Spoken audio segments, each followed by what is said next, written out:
Fantastic Mr. Fox by Roald Dahl. Down in the valley there were 3 farms. The owners of these farms had done well. They were rich men. They were also nasty men.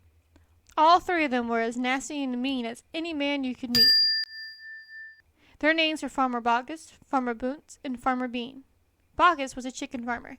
He kept thousands of chickens. He was enormously fat.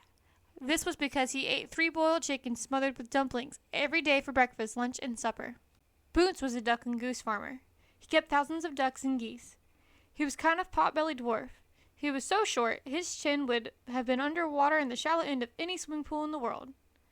His food was donuts and goose livers. He mashed the livers into the disgusting paste, and then stuffed the paste into the donuts.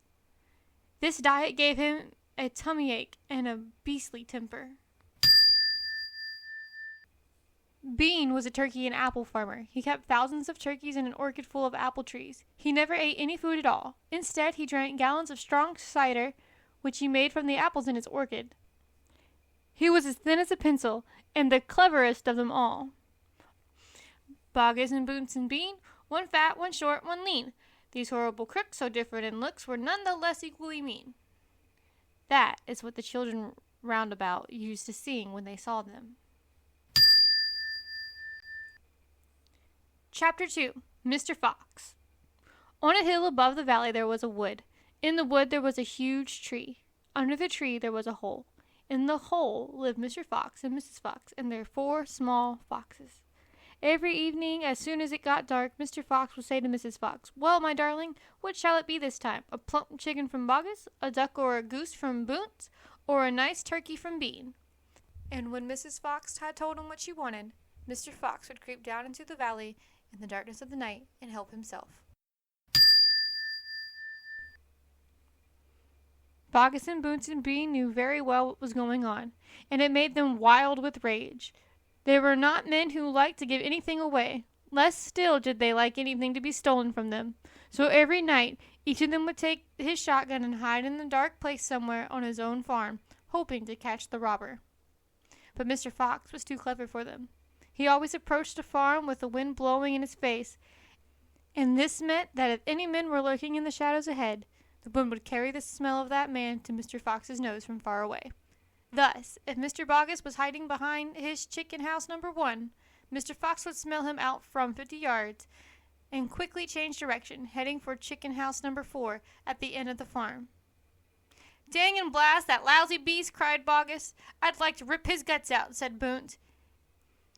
"But how?" cried Boggis. "How on earth can we catch the blighter?" Bean picked his nose delicately with a long finger. "I have a plan," he said. "You've never had a decent plan yet," said Bunce. "Shut up and listen," said Bean. "Tomorrow night we will all hide just outside the hole where the fox lives. We will wait there until he comes out. Then, bang, bang, bang!" "Very clever," said Bunce. "But first we shall have to find the hole." "My dear Bunce, I've already found it," said the crafty Bean. "It's up in the wood on the hill. It's under a huge tree." Chapter 3. The Shooting. "Well, my darling," said Mr. Fox, "what shall it be tonight?" "I think we'll have duck tonight," said Mrs. Fox. "Bring us 2 fat ducks, if you please, one for you and me, and one for the children." "Ducks it shall be," said Mr. Fox. "Bunce is best." "Now do be careful," said Mrs. Fox. "My darling," said Mr. Fox, "I can smell those goons a mile away. I can't even smell one from the other. Boggis gives off a filthy stink of rotten chicken skins. Bunce reeks of goose livers. And as for Bean, the fumes of apple cider hang around him like poisonous gases." "Yes, but just don't get careless," said Mrs. Fox. "You know they'll be waiting for you, all 3 of them." "Don't you worry about me," said Mr. Fox. "I'll see you later." But Mr. Fox would not have been quite so cocky had he known exactly where the 3 farmers were waiting at the moment. They were just outside the entrance to the hole, each one crouching behind a tree with his gun loaded, and what is more, they had chosen their positions very carefully, making sure that the wind was not blowing from them towards the fox's hole. In fact, it was blowing in the opposite direction. There was no chance of them being smelled out. Mr. Fox crept up the dark tunnel to the mouth of his hole. He poked his long, handsome face out into the night air and sniffed once. He moved an inch or 2 forward and stopped. He sniffed again. He was always especially careful when coming out from his hole. He inched forward a little more. The front half of his body was now in the open. His black nose twitched from side to side, sniffing and sniffing for the scent of danger. He found none, and he was just about to go trotting forward into the wood when he heard, or thought he heard, a tiny noise, a soft rustling sound, as though someone had moved a foot ever so slightly through a patch of dry leaves. Mr. Fox flattened his body against the ground and lay very still. His ears pricked. He waited a long time, but he heard nothing more. It must have been a field mouse, he told himself, or some other small animal. He crept a little further out of the hole, then further still. He was almost right out in the open now. He took one last careful look around. The wood was murky and very still. Somewhere in the sky the moon was shining. Just then his sharp night eyes caught a glint of something bright behind a tree not far away. It was a small silver speck of moonlight shining on a polished surface. Mr. Fox lay still, watching it. What on earth was it? Now it was moving. It was coming up, and great heavens! It was the barrel of a gun! Quick as a whip, Mr. Fox jumped back into his hole, and at that same instant the entire wood seemed to explode around him. Bang! Bang! Bang! Bang! Bang! Bang! The smoke from the 3 guns floated upward in the night air. Boggis and Bunce and Bean came out from behind the trees and walked toward the hole. "Did we get 'em?" said Bean. One of them shone a flashlight in the hole, and there on the ground, in the circle of light, half in and half out of the hole, lay the poor tattered blood-stained remains of a fox's tail. Bean picked it up. "We got the tail, but we missed the fox," he said, tossing the thing away. "Dang and blast," said Boggis. "We shot too late. We should have let fly the moment he poked his head out." "He won't be poking it out again in a hurry," Bunce said. Bean pulled a flask from his pocket and took a swig of cider. Then he said, "It'll take 3 days at least before he gets hungry enough to come out again. I'm not sitting around here waiting for that. Let's dig him out." "Ah," said Boggis. "Now you're talking sense. We can dig him out in a couple of hours. We know he's there." "I reckon there's a whole family of them down that hole," Bunce said. "Then we'll have the lot," said Bean. "Get the shovels." Chapter 4. The Terrible Shovels. Down the hole, Mrs. Fox was tenderly licking the stump of Mr. Fox's tail to stop the bleeding. "It was the finest tail for miles around," she said between licks. "It hurts," said Mr. Fox. "I know it does, sweetheart, but it'll soon get better." "And it will soon grow again, Dad," said one of the small foxes. "It will never grow again," said Mr. Fox. "I shall be tailless for the rest of my life." He looked very glum. There was no food for the foxes that night, and soon the children dozed off. Then Mrs. Fox dozed off, but Mr. Fox couldn't sleep because of the pain in the stump of his tail. "Well," he thought, "I suppose I'm lucky to be alive at all, and now they've found our hole, we're going to have to move out as soon as possible. We'll never get any peace if we—" What was that? He turned his head sharply and listened. The noise he heard now was the most frightening noise a fox can ever hear, the scrape, scrape, scraping of shovels digging into the soil.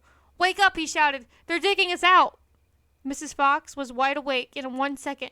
She sat up, quivering all over. "Are you sure that's it?" she whispered. "I'm positive. Listen." "They'll kill my children!" cried Mrs. Fox. "Never," said Mr. Fox. "But, darling, they will," sobbed Mrs. Fox. "You know they will." Scrunch, scrunch, scrunch went the shovels above their heads. Small stones of bits of earth began falling from the roof of the tunnel. "How will they kill us, Mommy?" asked one of the small foxes. His brown black eyes were huge with fright. "Will there be dogs?" he said. Mrs. Fox began to cry. She gathered her 4 children close to her and held them tight. Suddenly there was a especially loud crunch above their heads, and a sharp end of a shovel came right through the ceiling. The sight of the awful thing seemed to have an electric effect upon Mr. Fox. He jumped up and shouted, "I've got it! Come on! There's not a moment to lose! Why didn't I think of it before?" "Think of what, Dad?" "A fox can dig quicker than a man," shouted Mr. Fox, beginning to dig. "Nobody in the world can dig as quick as a fox." The soil began to fly out furiously from Mr. Fox as he started to dig for dear life with his front feet. Mrs. Fox ran forward to help him. So did the 4 children. Go downwards, ordered Mr. Fox. We've got to go deep as we possibly can. The tunnel began to grow longer and longer. It sloped steeply downward, deeper and deeper below the surface of the ground it went. The mother and the father and all four of the children were digging together. Their front legs were moving at so fast you couldn't see them, and gradually the scrunching and scraping of shovels became fainter and fainter. After about an hour, Mr. Fox stopped digging. "Hold it," he said. They all stopped. They turned and looked back up the long tunnel they had just dug. All was quiet. "Phew," said Mr. Fox. "I think we've done it. They'll never get as deep as this. Well done, everyone." They all sat down, panting for breath, and Mrs. Fox said to her children, "I should like you to know that if there wasn't for your father, we should all be dead by now. Your father is a fantastic fox." Mr. Fox looked at his wife, and she smiled. He loved her more than ever when she said things like that. Chapter 5. The Terrible Tractors. As the sun rose the next morning, Boggis and Bunce and Bean were still digging. They had dug a hole so deep that you could put a house into it. But they had not yet come to the end of the fox's tunnel. They were all very tired and cross. "Dang and blast," said Boggis. "Whose rotten idea was this?" "Bean's idea," said Bunce. Boggis and Bunce both stared at Bean. Bean took another swig of cider, then put the flask back into his pocket without offering it to the others. "Listen," he said angrily. "I want that fox. I'm going to get that fox. I'm not giving in till I've strung him up over my front porch dead as a dumpling." "We can't get him by digging, that's for sure," said the fat Boggis. "I've had enough of digging." Bunce, the little pot-bellied dwarf, looked up at Bean and said, "Have you got any more stupid ideas then?" "What?" said Bean. "I can't hear you." Bean never took a bath. He never even washed. As a result, his ear holes were clogged with all kinds of muck and wax and bits of chewing gum and dead flies and stuff like that. This made him deaf. "Speak louder," he said to Bunce, and Bunce shouted back, "Got any more stupid ideas?" Bean rubbed the back of his neck with a dirty finger. He had a boil coming there, and it itched. "What we need on this job," he said, "is machines. Mechanical shovels. We'll have 'em out in 5 minutes with mechanical shovels." This was a pretty good idea, and the other two had to admit it. "All right, then," Bean said, taking charge. "Boggis, you stay here and see the fox doesn't escape. Bunce and I will go and fetch our machinery. If he tries to get out, shoot him quick." The long, thin Bean walked away. The tiny Bunce trotted after him. The fat Boggis stayed where he was with his gun pointing at the foxhole. Soon, 2 enormous caterpillar tractors with mechanical shovels on their front ends came clinking into the wood. Bean was driving one, Bunce the other. The machines were both black. They were murderous, brutal-looking monsters. "Here we go, then," shouted Bean. "Death to the foxes," shouted Bunce. The machines went to work, biting huge mouthfuls of soil out the hill. The big tree under which Mr. Fox had dug his hole in the first place was toppled like a matchstick. On all sides the rocks were sent flying and trees were falling and the noise was deafening. Down in the tunnel the foxes crouched, listening to the terrible clanging and banging overhead. "What's happening, Dad?" cried the small foxes. "What are they doing?" Mr. Fox didn't know what was happening or what they were doing. "It's an earthquake!" cried Mrs. Fox. "Look," said one of the small foxes. "Our tunnel's getting shorter. I can see daylight." They all looked round, and yes, the mouth of the tunnel was only a few feet away from them now. And in the circle of daylight beyond they could see 2 huge black tractors almost on top of them. "Tractors!" shouted Mr. Fox. "And mechanical shovels! Dig for your lives! Dig, dig, dig!" Chapter 6. The Race. Now there began a desperate race, the machines against the foxes. In the beginning, the hill looked like this. After about an hour, as the machines bit away more and more soil from the hilltop, it looks like this. Sometimes the foxes would gain a little ground, and the clinking noises would grow fainter. Mr. Fox would say, "We're going to make it. I'm sure we are." But then a few moments later the machines would come back at them, and the crunch of the mighty shovels would get louder and louder.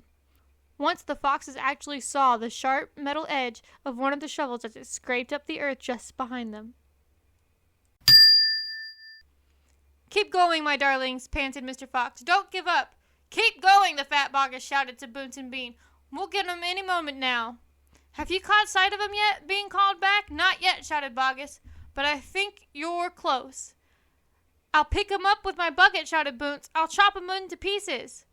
But by lunchtime, the machines were still at it, and so were the poor foxes. The hill now looked like this. The farmers didn't stop for lunch. They were too keen to finish the job. Hey there, Mr. Fox, yelled Bunce, leaning out of the tractor. We're coming to get you now. You've had your last chicken, yelled Boggis. You'll never come prowling around my farm again. A sort of madness had taken hold of the three men. The tall, skinny Bean, the dwarfish, pot-bellied Bunce were driving their machines like maniacs, racing the motors and making the shovels dig at a terrific pace. The fat Boggis was hopping about like a dervish and shouting, faster, faster. By 5 o'clock in the afternoon, this is what had happened to the hill. The hole the machines had dug was like a crater of a volcano. It was such an extraordinary sight that crowds of people came rushing out from the surrounding villages to have a look. They stood on the edge of the crater and stared down at Boggis, Bunce, and Bean. Hey there, Boggis, what's going on? We're after a fox. You must be mad. The people jeered and laughed, but this only made the three farmers more furious and more obstinate and more determined than ever not to give up until they had caught the fox. Chapter 7. We'll never let him go. At 6 o'clock in the evening, Bean switched off the motor of his tractor and climbed down from the driver's seat. Bunce did the same. Both men had had enough. They were tired and stiff from driving the tractors all day. They were also hungry. Slowly they walked over to the small fox's hole in the bottom of the huge crater. Bean's face was purple with rage. Bunce was cursing the fox with dirty words that cannot be printed. Boggis came waddling up. Dang and blast that filthy stinking fox, he said. What the heck do we do now? I'll tell you what we don't do, Bean said. We don't let him go. We'll never let him go, Bunce declared. Never, never, never, cried Boggis. Did you hear that, Mr. Fox? Yelled Bean, bending over and shouting down in the hole. It's not over yet, Mr. Fox. We're not going home until we've strung you up dead as a dingbat. Whereupon the three men were all shaking hands with one another and swore a solemn oath that they would not go back to their farms until the fox was caught. What's the next move? Asked Bunce, the pot-bellied dwarf. We're sending you down the hole to fetch him up, said Bean. Down you go, you miserable midget. Not me, screamed Bunce, running away. Bean made a sickly smile. When he smiled, you saw his scarlet gums. You saw more gums than teeth. Then there's only one thing to do, he said. We starve him out. We camp here day and night watching the hole. He'll come out in the end. He'll have to. So Boggis and Bunce and Bean sent messages down to their farms asking for tents, sleeping bags, and supper. Chapter 8. The foxes begin to starve. That evening, 3 tents are put up in the crater on the hill. One for Boggis, one for Bunce, and one for Bean. The tents surrounded Mr. Fox's hole, and the 3 farmers sat outside their tents eating their supper. Boggis had 3 boiled chickens smothered in dumplings. Bunce had 6 donuts filled with disgusting goose liver paste, and Bean had 2 gallons of cider. All 3 of them kept their guns beside them. Boggis picked up a steaming chicken and held it close to the fox's hole. Can you smell this, Mr. Fox? He shouted. Lovely, tender chicken. Why don't you come up and get it? The rich scent of chicken wafted down the tunnel to where the foxes were crouching. Oh, Dad, said one of the small foxes. Couldn't we just sneak up and snatch it out of his hand? Don't you dare, said Mrs. Fox. That's just what they want you to do. But we're so hungry, they cried. How long will it be till we get something to eat? Their mother didn't answer them, nor did their father. There was no answer to give. As darkness fell, Bunce and Bean switched on the powerful headlamps of the 2 tractors and shone them onto the hole. Now, said Bean, we'll take it in turn to keep watch. One watches while 2 sleep, and so on, all through the night. Boggis said, what if the fox digs a hole right through the hill and comes out the other side? You didn't think of that one, did you? Of course I did, said Bean, pretending he had. Go on, then. Tell us the answer, said Boggis. Bean picked something small and black out of his ear and flicked it away. How many men have you got working on your farm? He asked. 35, Boggis said. I've got 36, Bunce said, and I've got 37, Bean said. That makes 108 men altogether. We must order them to surround the hill. Each man will have a gun and a flashlight. There will be no escape then from Mr. Fox. So the order went down to the farms, and that night 108 men formed a tight ring around the bottom of the hill. They were armed with sticks and guns and hatchets and pistols and all sorts of horrible weapons. This made it quite impossible for a fox, or indeed for any other animal, to escape from the hill. The next day, the watching and waiting went on. Boggis and Bunce and Bean sat upon small stools, staring at the fox's hole. They didn't talk much. They just sat there with their guns on their laps.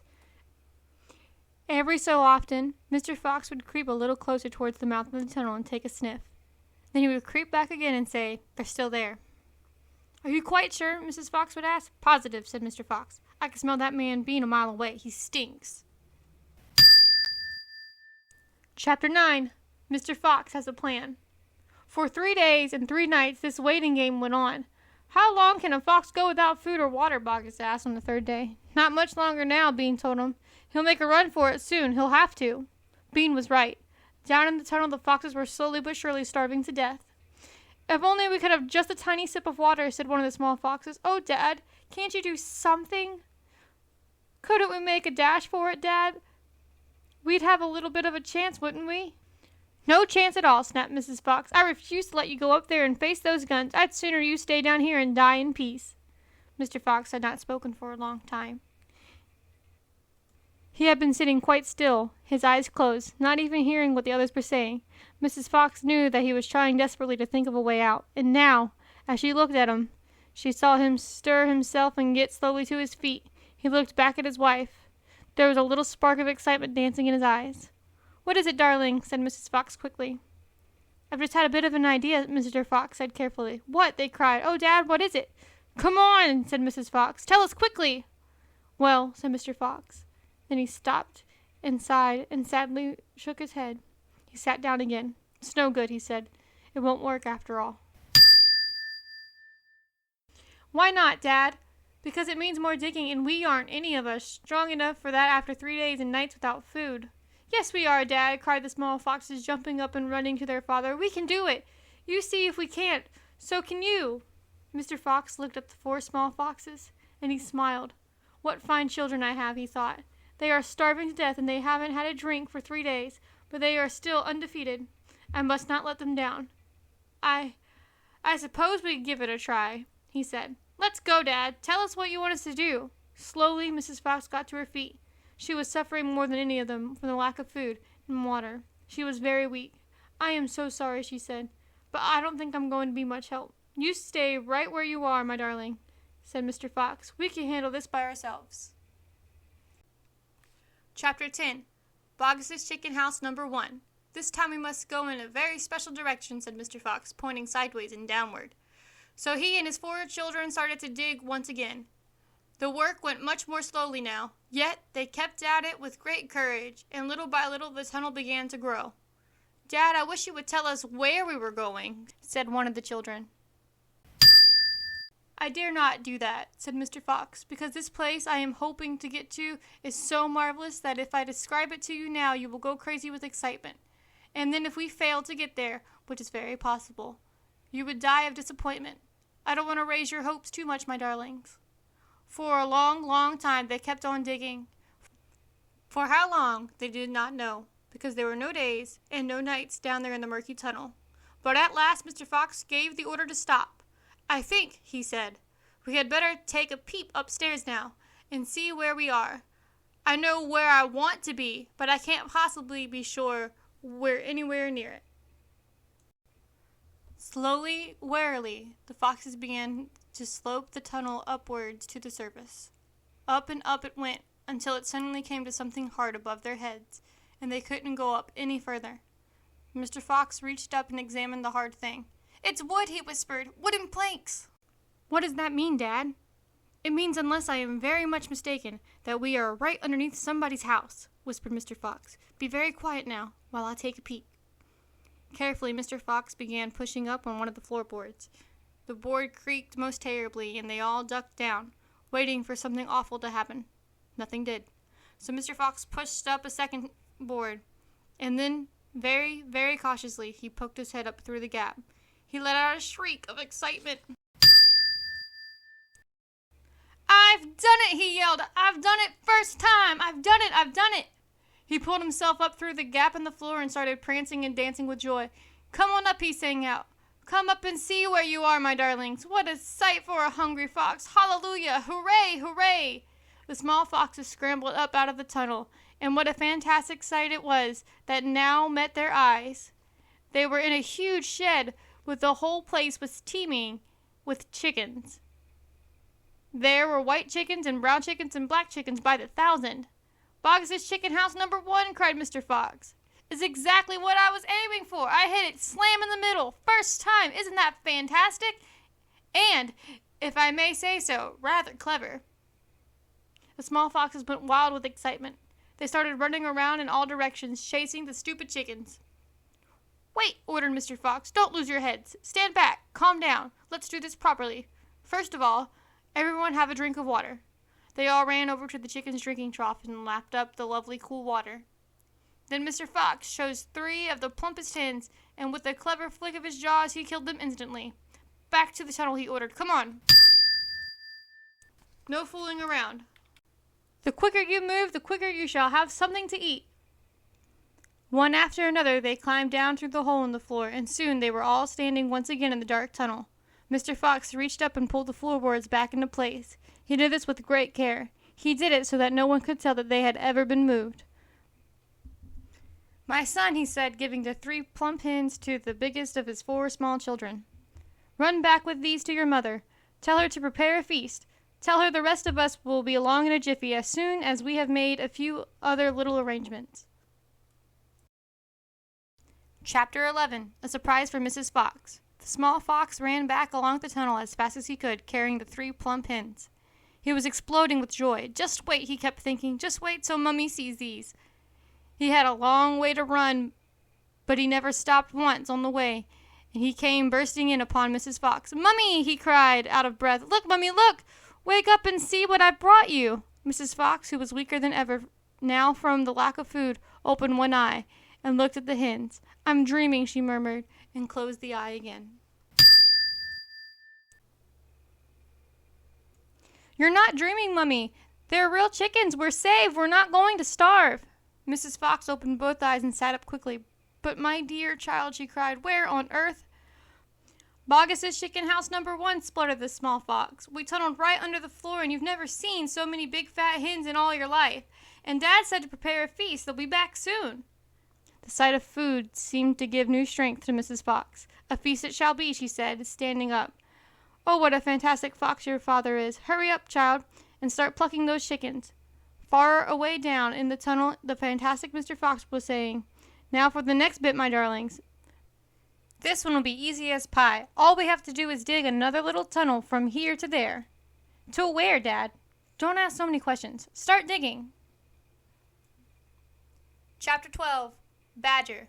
Mr. Fox and the 3 remaining small foxes dug fast and straight. They were all too excited now to feel tired or hungry. They knew they were going to have a whacking great feast before long, and the fact that it was none other than Boggis' chicken they were going to eat made them chortle with laughter every time they thought of it. It was lovely to realize that while the fat farmer was sitting up there on the hill waiting for them to starve, he was also giving them their dinner without knowing it. Keep digging, said Mr. Fox. It's not much further. All of a sudden, a deep voice above their heads said, Who goes there? The foxes jumped. They looked up quickly, and they saw, peeking through a small hole in the roof of the tunnel, a long, black, pointed, furry face. Badger! Cried Mr. Fox. Foxy! Cried Badger. My goodness me! I'm glad I found someone at last. I've been digging around in circles for 3 days and nights, and I haven't the foggiest idea where I am. Badger made the hole in the ceiling bigger and dropped down beside the foxes. A small badger, his son, dropped down after him. Haven't you heard what's been happening up on the hill? Badger said excitedly. It's chaos. Half the wood has disappeared, and there are men with guns all over the countryside. None of us can get out, even at night. We're all starving to death. Who is we? Asked Mr. Fox. All us diggers. That's me and Mole and Rabbit and all of our wives and children. Even Weasel, who can usually sneak out in the tightest of spots, is right now hiding down in my hole with Mrs. Weasel and 6 kids. What on earth are we going to do, Foxy? I think we're finished. Mr. Fox looked at his 3 children And he smiled. The children smiled back at him, sharing his secret. "My dear old Badger," he said, "this mess you're in is all my fault." "I know it's your fault," said Badger furiously, "and the farmers are not going to give up until they've caught you. Unfortunately, that means us as well. It means everyone on this hill." Badger sat down and put a paw around his small son. "We're done for," he said softly. "My poor wife up there is so weak she can't dig another yard." "Nor can mine," said Mr. Fox, "and yet at this very minute she's preparing for me and my children the most delicious feast of plump, juicy chickens." "Stop," cried Badger. "Don't tease me. I can't stand it." "It's true," cried the small foxes. "Dad's not teasing. We've got chickens galore." "And because everything is entirely my fault," said Mr. Fox, "I invite you to share the feast. I invite everyone to share it. You and Mole and Rabbit and Weasel and all of your wives and children. There'll be plenty to go around, I can assure you." "You mean it?" cried Badger. "You really mean it?" Mr. Fox pushed his face close to Badger's and whispered darkly, "Do you know where we've just been?" "Where?" "Right inside Boggis' chicken house number 1. "No!" "Yes! But that is nothing to where we are going now. You have come just at the right moment, my dear Badger. You can help us dig, and in the meanwhile your small son can run back to Mrs. Badger and all the others and spread the good news." Mr. Fox turned to Small Badger and said, "Tell them they are invited to the Fox's feast.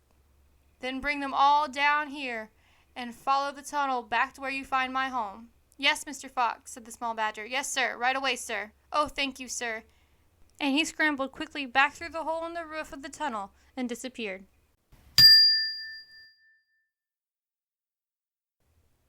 Chapter 13. Bunce's Giant Storehouse. "My dear Foxy," cried Badger, "what in the world has happened to your tail?" "Don't talk about it, please," said Mr. Fox. "It's a painful subject." They were digging the new tunnel. They dug on in silence. Badger was a great digger.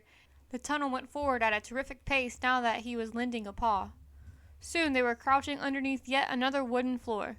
Mr. Fox grinned slyly, showing sharp white teeth. "If I am not mistaken, my dear Badger," he said, "we are now underneath the farm which belongs to that nasty little pot-bellied dwarf Bunce. We are, in fact, directly underneath the most interesting part of the farm." "Ducks and geese!" cried the small foxes, licking their lips. "Juicy, tender ducks and big, fat geese." "Exactly," said Mr. Fox. "But how in the world can you know where they are?" asked Badger. Mr. Fox grinned again, showing even more white teeth. "Look," he said, "I know my way around these farms blindfold. For me, it's just as easy below ground as it is above." He reached high and pushed up one wooden floorboard, then another. He poked his head through the gap. "Yes!" he shouted, jumping up into the room above. "I've done it again! I've hit it smack on the nose, right in the bullseye. Come and look!" Quickly, Badger and the 3 small foxes scrambled up after him. They stopped and stared. They stood and gaped. They were so overwhelmed they couldn't speak. For what they now saw was a kind of fox's dream, a badger's dream, of paradise for hungry animals. "This, my dear old Badger," proclaimed Mr. Fox, "is Bunce's mighty storehouse. All his finest stuff is stored here before he sends it off to market. Against all the 4 walls of the great rooms, stacked in cupboards and piled upon shelves reaching from floor to ceiling, were thousands and thousands of the finest and fattest ducks and geese, plucked and ready for roasting. And up above, dangling from the rafters, there must have been at least 100 smoked hams and 50 sides of bacon." "Just feast your eyes on that!" cried Mr. Fox, dancing up and down. "What do you think of it, eh? Pretty good grub." Suddenly, as though springs had been released in their legs, the 3 hungry small foxes and the ravenous hungry badger sprang forward to grab the luscious food. "Stop!" ordered Mr. Fox. "This is my party, so I shall do the choosing." The others fell back, licking their chops. Mr. Fox began prowling around the storehouse, examining the glorious display with an expert eye. A thread of saliva slid down one side of his jaw and hung suspended in mid-air, then snapped. "We mustn't overdo it," he said. "Mustn't give the game away. Mustn't let them know what we've been up to.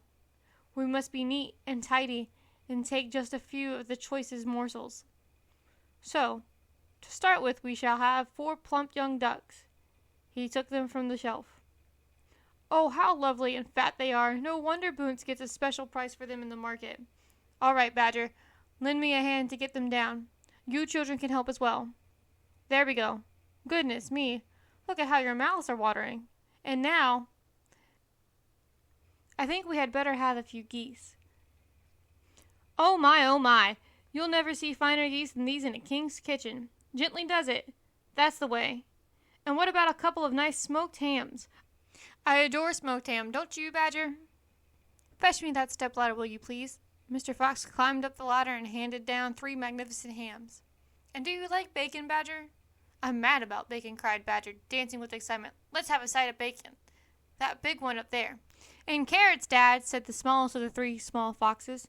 We must take some of those carrots. Don't be a twerp, said Mr. Fox. You know we've never eaten things like that. It's not for us, Dad. It's for the rabbits. They only eat vegetables. My goodness me, you're right, cried Mr. Fox. What a thoughtful little fellow you are. Take 10 bunches of carrots. Chapter 14. Badger has doubts. Just one more visit, cried Mr. Fox. And I'll bet I'll know where that'll be, said the only small fox now left. He was the smallest fox of them all. Where? Said Badger. Well, said the smallest fox, we've been to Boggis, and we've been to Bunce, but we haven't been to Bean. It must be Bean. You are right, said Mr. Fox. But what you don't know is which part of Bean's place we're about to visit. Which? They said, both together. Aha! Said Mr. Fox. Just you wait and see. They were digging as they talked. The tunnel was going forward fast. Suddenly, Badger said, Doesn't this worry you just a tiny bit, Foxy? Worry me, said Mr. Fox. What? All this stealing. Mr. Fox stopped digging and stared at Badger as though he had gone completely dotty. My dear old furry frump, he said, do you know anyone in the whole world who wouldn't swipe a few chickens if his children were starving to death? There was a short silence, while Badger thought deeply about this. You are far too respectable, said Mr. Fox. There's nothing wrong with being respectable, Badger said. Look, said Mr. Fox, Boggis and Bunce and Bean are out to kill us. You realize that, I hope. I do, Foxy, I do indeed, said the gentle Badger. But we're not going to stoop to their level. We don't want to kill them. I should hope not, indeed, said Badger. We wouldn't dream of it, said Mr. Fox. We shall simply take a little food here and there to keep us and our families alive, right? I suppose we'll have to, said Badger.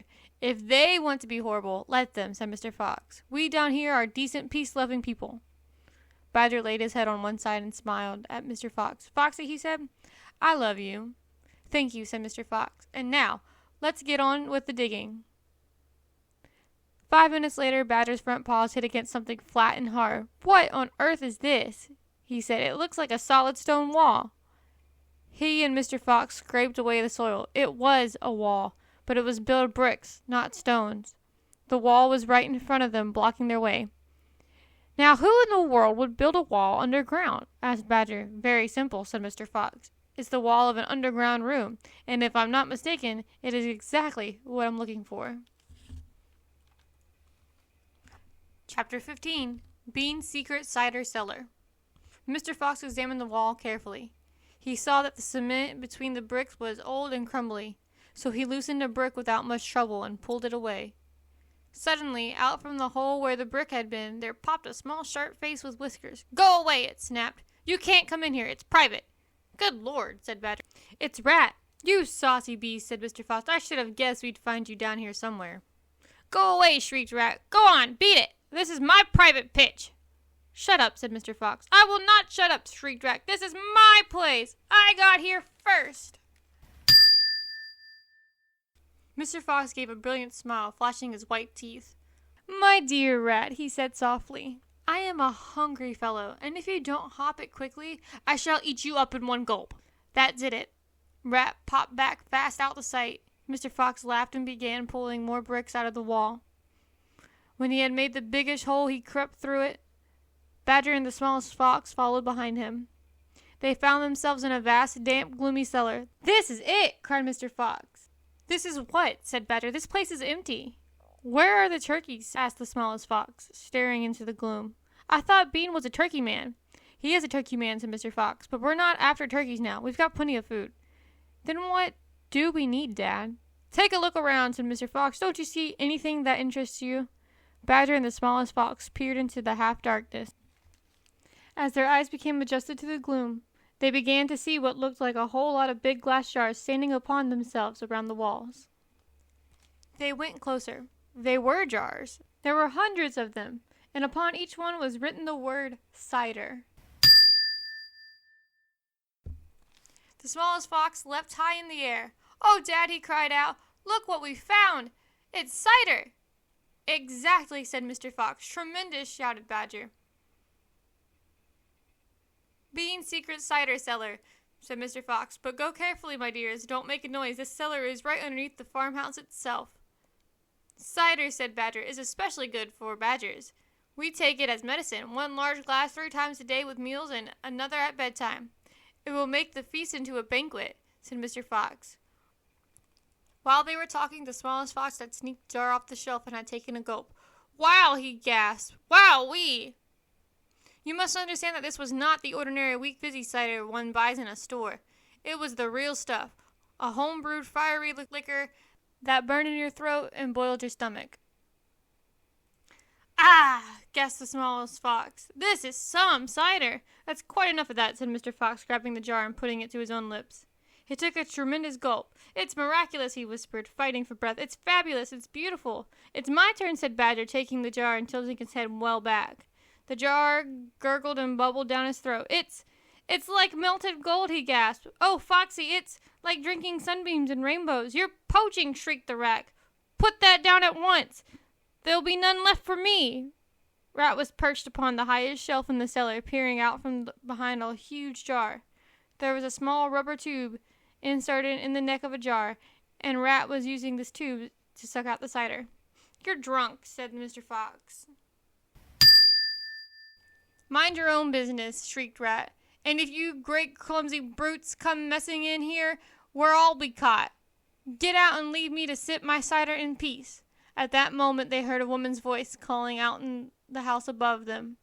"Hurry up and get that cider, Mabel," the voice called. "You know Mr. Bean doesn't like to be kept waiting, especially when he's been out all night in a tent." The animals froze. They stayed absolutely still. Their ears pricked, their bodies tense. Then they heard the sound of the door being opened. The door was atop of a flight of stone steps leading down from the house to the cellar. And now someone was starting to come down those steps. Chapter 16. The Woman. "Quick," said Mr. Fox, "hide." He and Badger and the smallest fox jumped up onto a shelf and crouched behind a row of big cider jars. Peering around the jars, they saw a huge woman coming down into the cellar. At the foot of the steps, the woman paused, looking to the right and left. Then she turned and headed straight for the place where Mr. Fox and Badger and the smallest fox were hiding. She stopped right in front of them. The only thing between her and them was a row of cider jars. She was so close, Mr. Fox could hear the sound of her breathing. Peeping through the crack between the 2 bottles, he noticed that she carried a big rolling pin in one hand. "How many will you want this time, Mrs. Bean?" the woman shouted, and from the top of the steps another voice called back, "Bring up 2 or 3 jars." "He drank 4 yesterday, Mrs. Bean." "Yes, but he won't want that many today because he's not going to be up there more than a few hours longer. He says the fox was bound to make a run for it this morning. It can't possibly stay down that hole another day without food." The woman in the cellar reached out and lifted the jar of cider from the shelf. The jar she took was next, but one to the jar beside which Mr. Fox was crouching. "I'll be glad when the rotten brute is killed and strung up on the front porch," she called out. "And by the way, Mrs. Bean, your husband promised I could have the tail as a souvenir." "The tail's been all shot to pieces," said the voice from upstairs. "Didn't you know that?" "You mean it's ruined?"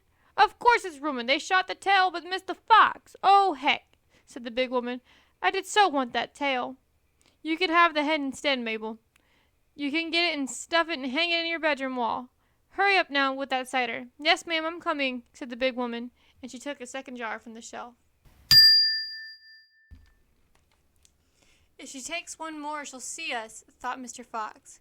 He could feel the smallest fox's body pressed tightly against his own, quivering with excitement.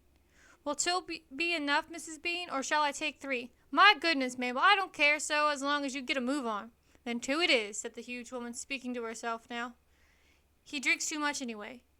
Carrying a jar in each hand and with the rolling pin tucked under one arm, she walked away across the cellar. At the foot of the steps, she paused and looked around, sniffing the air. "There's rats down here again, Mrs. Bean. I can smell 'em." "Then poison them, woman, poison them. You know where the poison's kept." "Yes, ma'am," Mabel said. She climbed slowly out of sight, up the steps. The door slammed. "Quick," said Mr. Fox. "Grab a jar each and run for it." Rat stood on his high shelf and shrieked, "What did I tell you? You nearly got nabbed, didn't you? You nearly gave the game away. You keep out of here from now on.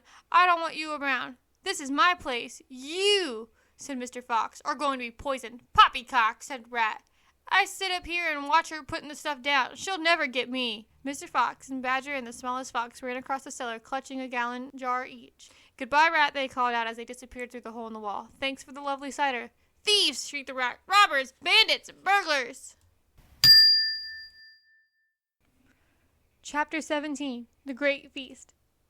Back in the tunnel, they paused so that Mr. Fox could break up the hole in the wall. He was humming to himself as he put the bricks back in place.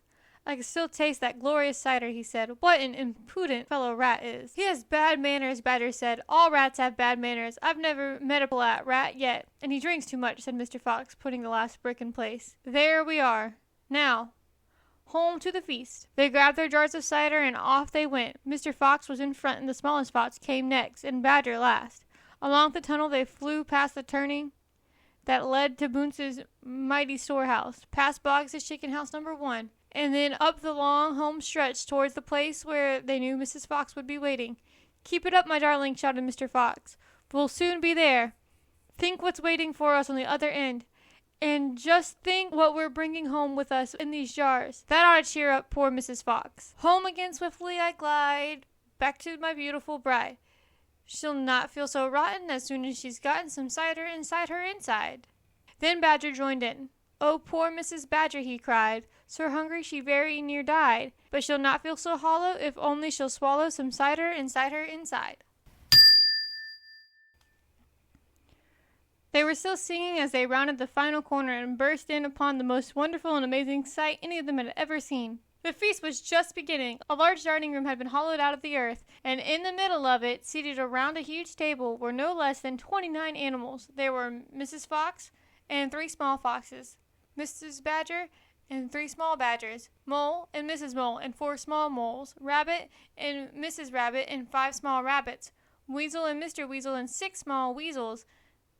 The table was covered with chickens and ducks and geese and ham and bacon, and everyone was tucking into their lovely food. "My darling," cried Mrs. Fox, jumping up and hugging Mr. Fox. "We couldn't wait. Please forgive us." Then she hugged the smallest fox of all, and Mrs. Badger hugged Badger, and everyone hugged everyone else. Amid shouts of joy, the great jars of cider were placed on the table, and Mr. Fox and Badger and the smallest fox sat down with the others. You must remember, no one had eaten a thing for several days. They were ravenous. So for a while there was no conversation at all. There was only the sound of crunching and chewing as the animals attacked the succulent food. At last Badger stood up. He raised his glass of cider and called out, "A toast! I want you all to stand and drink a toast to our dear friend who has saved our lives this day, Mr. Fox." "To Mr. Fox," they all shouted, standing up and raising their glasses. "To Mr. Fox, long may he live." Then Mrs. Fox got shyly to her feet and said, "I don't want to make a speech. I just want to say one thing, and it is this. My husband is a fantastic fox." Everyone clapped and cheered. Then Mr. Fox himself stood up. "This delicious meal," he began, then he stopped. In the silence that followed, he let fly a tremendous belch. There was laughter and more clapping. "This delicious meal, my friends," he went on, "is by courtesy of Messieurs Boggis, Bunce, and Bean." More cheering and laughter. "And I hope that you all enjoyed it as much as I have." He let fly another colossal belch. "Better out than in," said Badger. "Thank you," said Mr. Fox, grinning hugely. "But now, my friends, let us be serious. Let us think of tomorrow and the next day and the days after that. If we go out, we will be killed, right?" "Right," they shouted. "We'll be shot before we've gone a yard," said Badger. "Exactly," said Mr. Fox. "But who wants to go out anyway? Let me ask you that. We're all diggers, every one of us. We hate the outside. The outside is full of enemies.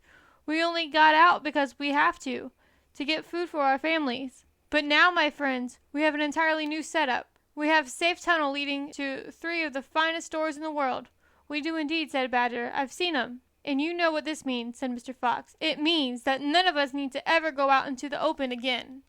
There was a buzz of excitement around the table. I, therefore, invite you all, Mr. Fox went on, to stay here with me forever. Forever, they cried. By goodness, how marvelous!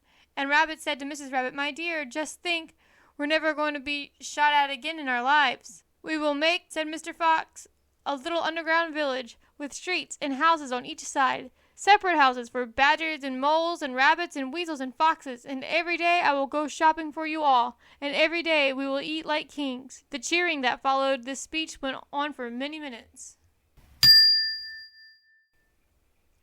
Chapter 18. Still Waiting.